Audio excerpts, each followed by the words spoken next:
Very few people have made it through life without having a truly terrible job at least once. Maybe it was the working conditions, maybe it was the hours, but more than likely it was the bosses.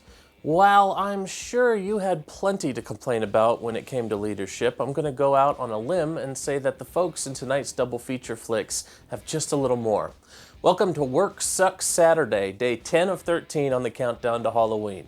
Our first hostile work environment is that in Severance from 2006. Severance tells the story of a group of corporate employees for an international arms company going on a team-building retreat into the mountain forests of Hungary and running afoul of a masked killer with mysterious motivations.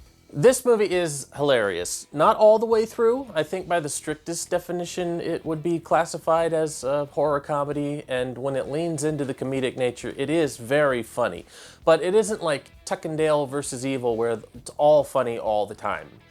There are a few moments where it plays it straight and then will suddenly throw a punchline into the serious moments that are so unexpected and perfectly timed that they'll catch you off guard and crack you up. Aside from the humor, another unexpectedly wonderful part of this movie is the practical effects. At one point, there's a scene of someone trying to shove a severed leg into a mini fridge they assume is as good as keeping it on ice. And this leg looked so realistic, it was mind-boggling. As for the talent, if you watch a lot of British television, you may recognize a few of the actors, but none of them are very well known in the US. Our second bad workplace is Blood-Sucking Bastards from 2015. This one is very much a full-blooded horror comedy, pun intended.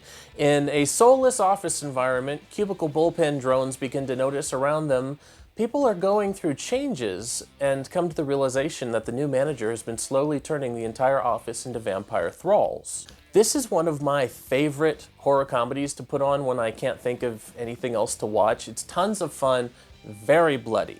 There are some recognizable faces in this one, like Emma Fitzpatrick from Take Back the Night, The Collection and The Collected, Fran Kranz, who is the stoner in Cabin in the Woods, and the titular You in You Might Be the Killer, which is a great little meta horror movie. I really like You Might Be the Killer.